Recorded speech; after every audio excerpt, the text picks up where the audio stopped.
This guy gets it. He gets me. You know what I'm saying? We all got to link up. Facts. All right, so we got to link it to this next match, though, okay? Let's talk about it. Peanut and Wustin. We got Captain Falcon versus Little Mac. Two of the hardest punching just anything that Smash has ever seen ever. About to throw it down here right now. Yeah, there's about to be no timeouts on the table. No. Because these guys are just going to be holding forward. Lots of safe gameplay. Peanut actually hanging out a little bit on the back foot, waiting to see what Wustin's going to pull out of the pocket first. That's right. And, you know, Little Mac is one of those characters that people think they have figured out. It's like, yeah, you know what I'm saying? He's just spamming smash attacks, jolt haymakers like intangible on startup or something crazy.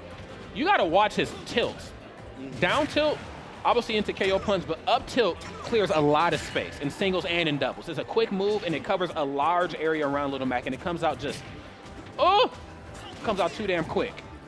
I think Peanut's going to opt to hold on to this KO punch because you can still use the armor on the smash attack to kind of defeat most of Wustin's options. And an early KO punch on Captain Falcon, that hurts a lot because this character can live a long time, but not against Little Mac. That's right. Peanut pocketing the punch right here, if I may say so myself. Yes, and sometimes less is more. Just the 1-2-3 gentleman jab can get it done there, and trying to read out the jolt haymaker. Holds the counter. Actually, I get a little afraid for counter at the ledge with Little Mac because sometimes if they drift up underneath it, then they get the counter, then they slide way up underneath the stage, and that's just not a position that anybody, especially Little Mac, certainly needs to be in. Yeah, it can be really hard to make those recoveries. Battlefield makes it a little bit easier with max wall jump. But let's see how you can make this recovery happen right now. Just a jolt haymaker, no big punch from Wustin, just resetting the situation. That's right, really trying to milk this stock here, but not really turning it into anything. I do like that down tilt at the ledge. You know, I guess on a character like Little Mac, you probably think, yeah, I need to just go out here and dunk him. I need to go out here and up air him. Those options aren't the best versus jolt haymaker. Your best bet is to try to let him expend that option first and then try to catch like up B as he's coming and like with down tilt, you know, because his hand, I believe, goes above the ledge if I'm not mistaken, right? Yeah. Oh, and actually not able to make that recovery happen. Back throw being just enough. Okay, both players right now very mindful of each other's options and how they deal with each other there. Okay, so here we go, getting the party started. Nice to land on the platform, though. Kind of resets the situation. And nice down tilt jolt haymaker being just enough to get that stop. And that actually started from the tilted down smash attack, forward smash, excuse me, because that's the one where like it doesn't really send you far, but it eats up, I mean, all his smash attacks eats up shield. But that one eats a considerable amount of shield, yes. My kidneys, I yeah, felt literally. that. Is that really, that's like actually the kidney shot. Yeah. If you never hit the kidneys, that hurts, by the way. That hurts a lot. Have you been in a few scraps in your day you've been hitting the kidneys? Or you punch some people in the kidneys? Every now and then.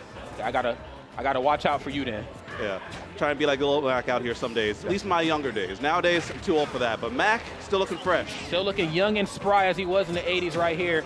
And he's definitely doing some damage right here on Captain Falcon. I almost said Douglas J. Falcon, but I don't think he's Doug, actually, right? This isn't Doug, right? I think he is. Okay, is this one Doug? Yeah, I think so. Okay. Oh, actually, he has KO punch, though, too. It doesn't really matter. Once upon Any a time. mean look will do it. Yeah, he had KO punch. Unfortunately, it's gone the way of the dinosaurs here. The back throw, I would imagine, is getting ready to come out. And is that going to be enough to do it? It most certainly is. Gets the red stuff.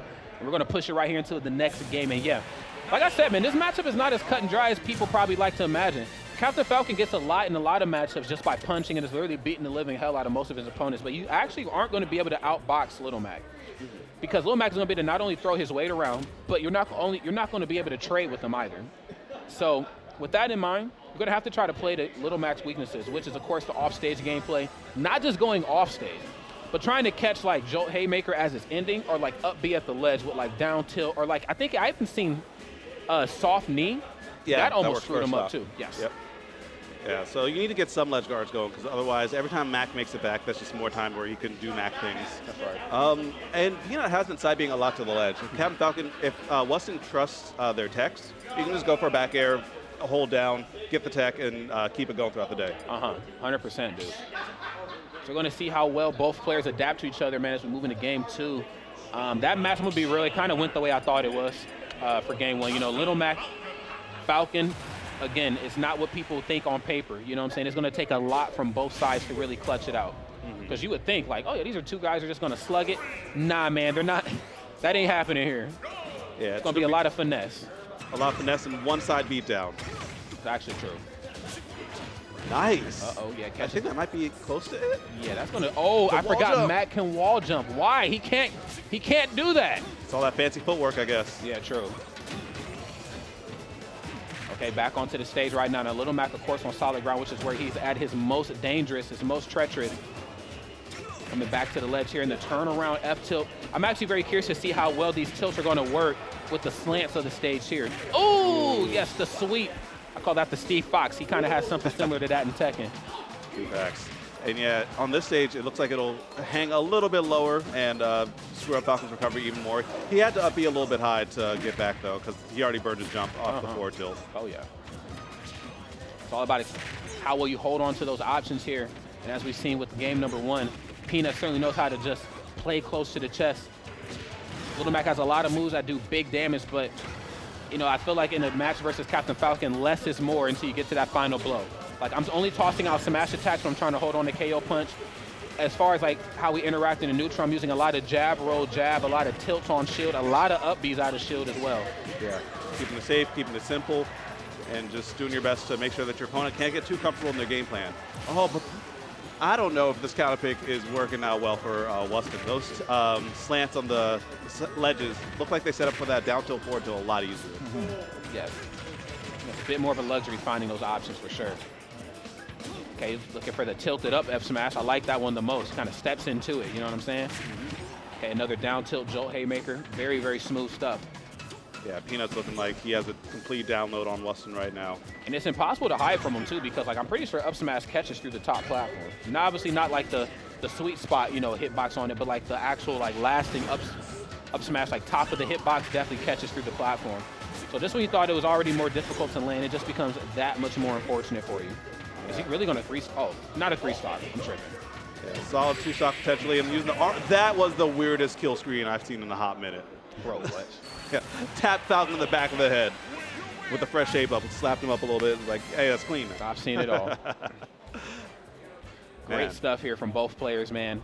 Again, you know, we're just seeing a lot of characters we haven't really got to see in quite some time. Isabel, Little Mac, Karam. I mean, it's so crazy for me to say that, but with, you know, the types of characters that we've seen in the online era versus what we're seeing in offline, I mean, we were still seeing a considerable amount of Karam. I feel like Rivers, didn't he place very well at a Smash and Splash 5? I think he got right out of top 8, right? I think so, yeah. He plays very well there, and I was like, yo, Karam is here to stay. Then offline happened. I was like, maybe I was wrong. But you know what, though? I'm happy to see all the characters played at this level here at Glitch 8.5, man. Again, Rod, J-Dog, J-Rod? J-Rod? I'll roll with it. Sounds good. J-Rod. J-Rod is here, okay, friends? And we are here to commentate some matches. Wustin and Peanut, we're just on the main stage. If you're just tuning in, you missed it. It was Little Mac, Captain Falcon. Wasn't quite as electrifying as you would probably expect it. Like Captain Falcon and Incineroar, I'm like, okay, a lot of blood's going to be drawn here if blood was in the game. But Little Mac Falcon is more of a traditional style boxing match until the final blow. You know what I'm saying? Yep, lots of those ledge traps, the down tilts for Peanut, doing a lot of work. And I feel like if Wustin got his game plan going, then we would have seen, you know, a lot more of a dominant showing from both players. Because, I mean, every time Peanut got a hit, it counted. Every time Wustin got a hit, it was kind of like, what do I do now? How do I make this recovery? That's right. Or how do I stop him from getting back on stage? You're not wrong, bro. You're 100% right. It definitely puts you in a very interesting spot because it's like, I almost felt like, bro, Falcon was more worried about being off stage than Mac was, bro. Is that weird? Is that strange? Okay, I thought I was the only one feeling that. Okay, I'm glad I'm not alone. Yeah, I mean, Falcon does have that big body, and it's really easy